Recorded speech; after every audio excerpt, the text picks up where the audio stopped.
Kidnapped by Robert Louis Stevenson, Chapter 11, The Captain Knuckles Under. Alan and I sat down to breakfast about 6 o'clock. The floor was covered with broken glass and in a horrid mess of blood, which took away my hunger. In all other ways, we were in a situation not only agreeable but merry, having ousted the officers from their own cabin, and having at command all the drink in the ship, both wine and spirits, and all the dainty part of what was eatable, such as the pickles and the fine sort of bread.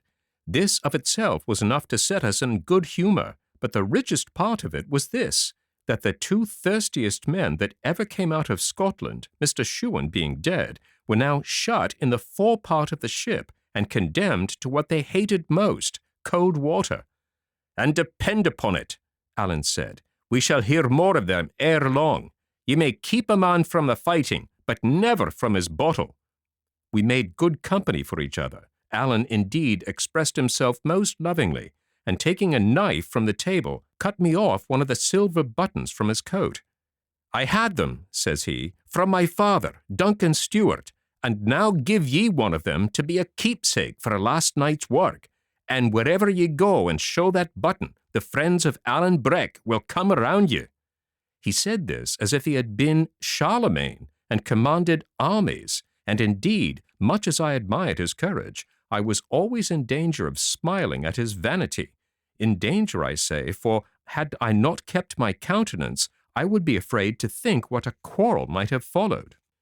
As soon as we were through with our meal, he rummaged in the captain's locker till he found a clothes-brush, and then, taking off his coat, began to visit his suit and brush away the stains, with such care and labor as I suppose to have been only usual with women. To be sure, he had no other, and besides, as he said, it belonged to a king, and so behooved to be royally looked after. For all that, when I saw what care he took to pluck out the threads where the button had been cut away, I put a higher value on his gift.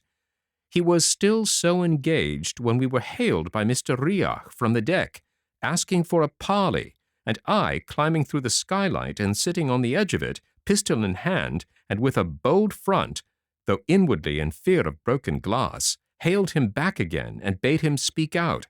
He came to the edge of the roundhouse and stood on a coil of rope, so that his chin was on a level with the roof, and we looked at each other a while in silence. Mr. Riach, as I do not think he had been very forward in the battle, so he had got off with nothing worse than a blow upon the cheek, but he looked out of heart and very weary, having been all night afoot, either standing watch or doctoring the wounded. "This is a bad job," said he at last, shaking his head. "It was none of our choosing," said I. "The captain," says he, "would like to speak with your friend. They might speak at the window." "And how do we know what treachery he means?" cried I.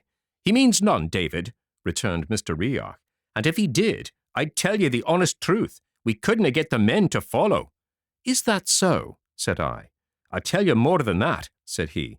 "It's not only the men, it's me. I'm frightened, Davy," and he smiled across at me.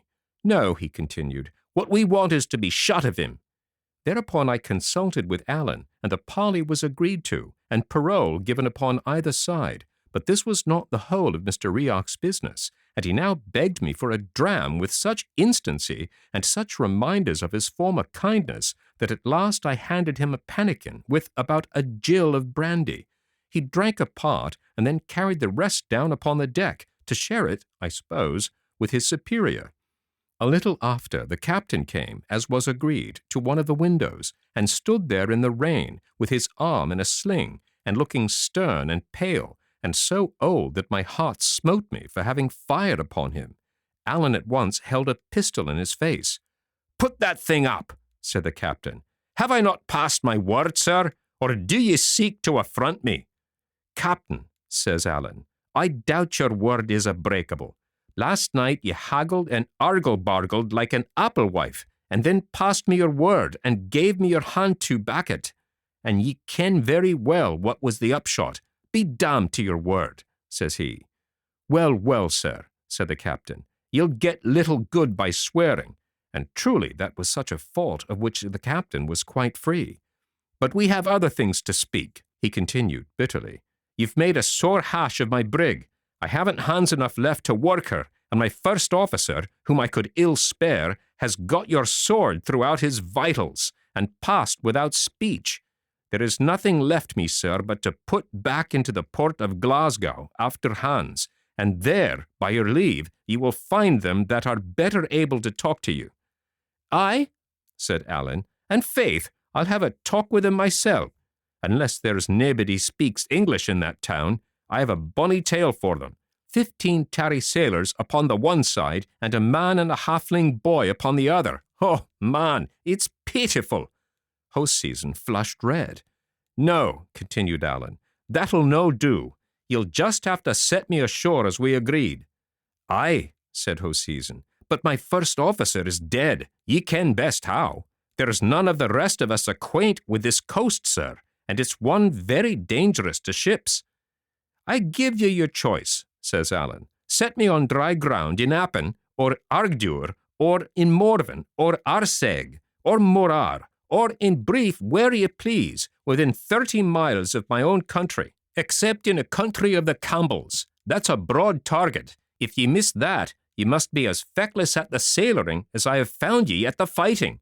Why, my poor country people in their bit cobbles pass from island to island in all weathers, aye, and by night too, for the matter of that. A cobble's not a ship, sir, said the captain. It has nigh draught of water. Well then, to Glasgow, if ye list, says Allen. We'll have the laugh of ye at the least. My mind runs little upon laughing, said the captain, but all this will cost money, sir. Well, sir, says Allen, I'm nae weathercock.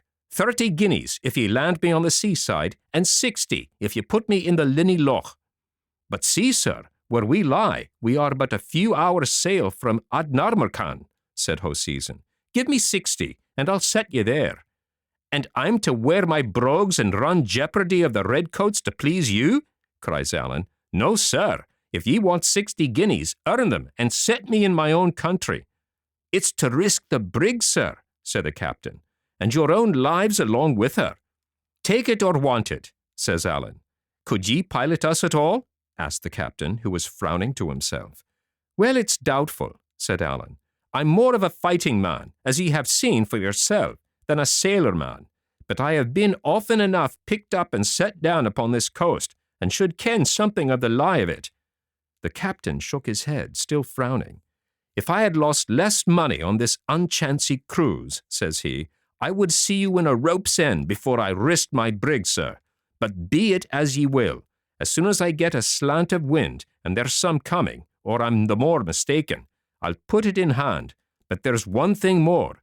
We may meet in with a king's ship, and she may lay us aboard, sir, with no blame of mine. They keep the cruisers thick upon this coast. Ye ken who for. Now, sir, if that was to befall, ye might leave the money. Captain, says Allen, if ye see a pennant, it shall be your part to run away. And now, as I hear you're a little short of brandy in the forepart, I'll offer ye a change. A bottle of brandy against 2 buckets of water. That was the last clause of the treaty, and was duly executed on both sides, so that Allen and I could at last wash out the roundhouse and be quit of the memorials of those whom we had slain, and the captain and Mr. Riar could be happy again in their own way, the name of which was drink.